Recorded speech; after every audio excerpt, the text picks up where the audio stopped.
মুই যে তোমার এত মতন করিয়ে গেলু, তোমরা নির্বাচনের মধ্যে যান না, ভোটের মধ্যে দাঁড়ান না, জনগণ তোমাকে পছন্দ করে না, তারপরও তোমরা পেল দিয়ে ভোটের মধ্যে দাঁড়াইছেন।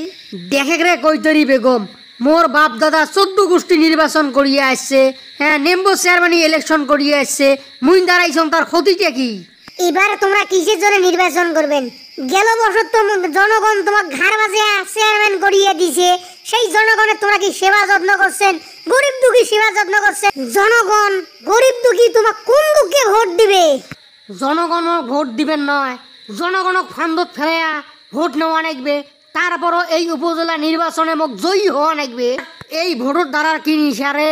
বিয়ে করা চাইতে, জুয়ে খেলা চাইতে ভোটও নেশা অন্য ধরনের, মাথা মোর গরম করিয়ে দেয় নে। ভোটের মধ্যে দাঁড়াইছ, যে করিও হোক এই উপজেলা নির্বাচনের মধ্যে মোক জয়ী হওয়া নাকবে। এই দেখে মুই তোর ভাতার, তুই মোর বউ, গ্রামে শহরে বন্দরে তুই মোর জন্য ভোট চাই বেড়াবু, মোর জন্য ভোটের ওয়ার্কার করিয়ে বেড়াবু। দেখেন কোন এঙ্কার বাপ, মুই তোমার জন্য ভোট চাওয়ার বাবান্ন, গ্রামগঞ্জে ঘুরবার বাবান্ন, কারণ তোমার কথা শুনলে মানুষে মুখেন কালা কুত্তে ফুটকির মতন করিয়ে থাকে। তোমার কথা শুনলে গ্রামের মধ্যে যতগুলো কুত্তি আছে সবাই ঘেউ ঘেউ করিয়ে ওঠে। মুই তোমার জন্য ভোট চায়া মোর মান সম্মানটা নষ্ট করে বাবান্ন। এই শালী মন্দির বাড়ি দেখে এতক্ষণ মুখেন খারাপ করং নাই, এলা মুখেন খারাপ করা নাগে। এই শালী মন্দির বাড়ি তুই মোর ভাত খাইস, নাঙের গুণগান গাইস, এই তুই মোর ভোট না চাই জনগণের কাছে তুই বদিয়েলের জন্য ভোট চাওয়া নাছিস। শালী মন্দির বাড়ি মুই তোর ভাতার না বদিয়েল তোর ভাতার? মুই তো কামাইন করিয়ে খোয়াং না বদিয়েল তো কামাইন করিয়ে খোয়ায়? এ জানুয়ে গোলাম, মুখ সামলে কথা কইস, মুখ যদি খারাপ করিয়ে কথা কইস তাহলে পিড়িয়ে দেখিস, এই পিড়িয়ে দিয়ে তোর মুই চাপা টাপা ফাটাইয়া দেম। বদিয়ে ফেললো মোর মামা মোর নাং হয়। হেরে জানুয়ে গোলাম, মুই তো তখনই কয়া দেন নাই যে এবার উপজেলা নির্বাচনে মোর মামা ভোটের মধ্যে দাঁড়াইবে, তুই ভোটের মধ্যে দাঁড়াইস নে, তুই মোর কথা শুনিস নাই। পেল দিয়ে তুই মোর মামার বিরুদ্ধে দাঁড়াছিস।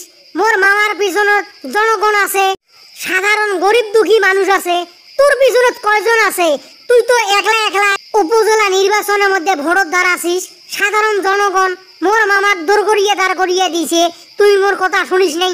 এলা ঠেলাটা বদলে দাঁড়িয়ে গোলাম। দেখ এইবে যদি উপজেলা নির্বাচনের মধ্যে মুই চেয়ারম্যানের মধ্যে বিজয়ী হবার না পাং, তাহলে তোরও কিন্তু ডিবিসিএল ফাটাইয়া দেম, তোর মামারও ডিবিসিএল ফাটাই দেম।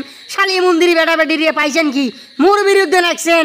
হ্যাঁ এ জারুয়ে গোলাম, সাইটে বাজুক, ডিগ্রি একটা হয়ে আসুক, তারপর তুই মোর ডিবিসিএল ফাটাবু, মোর মামার ডিবিসিএল ফাটাবু, জনগণ আসিয়ে তোর ডিবিসিএল ফাটাইয়া দিবে।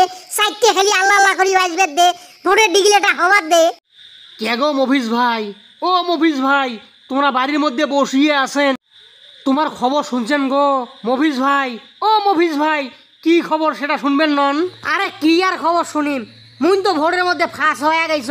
হ্যাঁ মুখ তো সবাই চেয়ারম্যান নির্বাচিত করছে, এইবার মুই উপজেলা নির্বাচনের মধ্যে চেয়ারম্যান নির্বাচিত হইছ।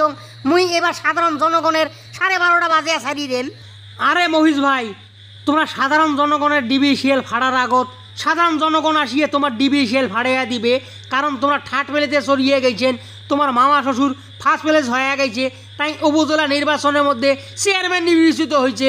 এইবার তোমার মামা শ্বশুর আসিয়ে তোমার ডিবিসিএল ফাড়াইয়া দিবে।